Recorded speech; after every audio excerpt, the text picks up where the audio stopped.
नमस्कार, आपका स्वागत है कमोडिटी 360 में। बात अब यहाँ पर सोने चांदी की कर लेते हैं, क्योंकि यहाँ पर अच्छी खासी तेजी के बाद एक हल्का सा पॉज सा लगता हुआ नजर आया है। प्रियांक, कैसे देखते हैं आप इसे? क्योंकि 1919 के हाई बनाने के बाद अब 1902 के आसपास सोने में कारोबार है और चांदी में भी हल्की मुनाफा वसूली। Good evening Manisha ji. जिस तरह से हमने आज बुलियन पैक में लास्ट फ्यू ट्रेडिंग सेशंस में जो अप मूव देखा था, वो कहीं ना कहीं ऑन द हायर साइड अभी एक राह देख रहा है। मेरे हिसाब से आज जो सीपीआई के डेटा निकल के आएंगे वो कहीं ना कहीं एक डायरेक्शन और फर्दर क्लैरिटी देगा मार्केट्स को। तो मेरे हिसाब से जिस तरह से अभी मार्केट शेपअप है और जिस तरह का जो रिस्क ऑफ है ग्लोबल इक्विटी मार्केट्स में, तो उसका एक क्लियर बेनिफिट गोल्ड को मिला है। इन वेरी शॉर्ट टर्म हमने एक $100 का move on the higher side आते हुए देखा है। तो मुझे लगता है कि ट्रेंड तो अभी भी पॉजिटिव ही है। मोर और लेस जिस तरह के सीपीआई नंबर्स निकल के आते हैं और उसके बाद जो फेड के रेट हाइक्स का पेस रहेगा वो एक डायरेक्शनल आगे डिसाइड करेगा। पर नेवरथलेस अगर लेवल्स की अगर हम बात करें तो यहाँ से मुझे लगता है कि 1900 के ऊपर अभी हम सस्टेन कर रहे हैं। तो यहाँ से इन वेरी शॉर्ट टर्म जो $100 का मूव आया है, तो थोड़ा बहुत एक रिट्रेसमेंट मूव आ सकता है प्रॉफिट टेकिंग के लिहाज से, हम कह सकते हैं।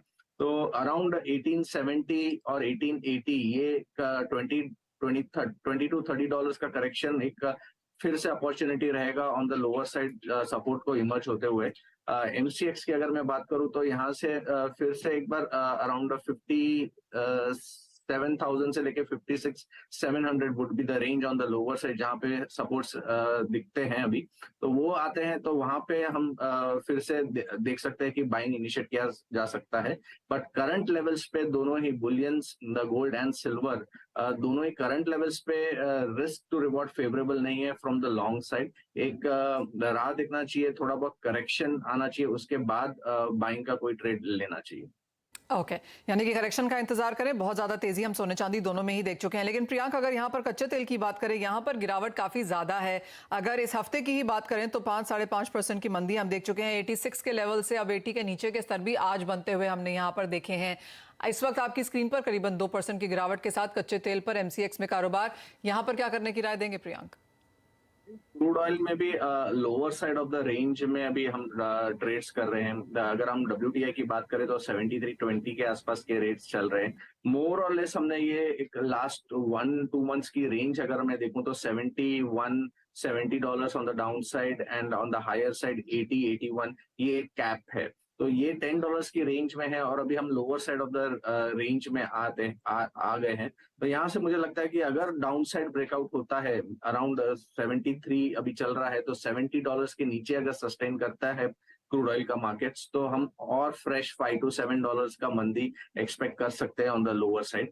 घरेलू मार्केट्स में भी जो सपोर्ट्स रेंज है ऑन द लोअर साइड 6,000 से लेके 5,800, ये एक सपोर्ट बैंड है। अगर ये टूट जाता है तो हम 5,300 5,400 के रेट्स एक्सपेक्ट कर सकते हैं। तो ओवरऑल मुझे लगता है कि क्रूड ऑयल मार्केट में यहाँ से सेल ऑन रैलीज रहना चाहिए। ऑन द हायर साइड 6240 6300 ये एक इमीडिएट रेजिस्टेंस जोन्स रहेंगे।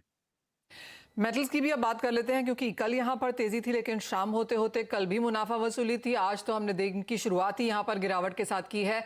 मनोज जी, अगर आपको कोई ट्रेड यहां पर मेटल्स में लेना हो तो कहां होगा?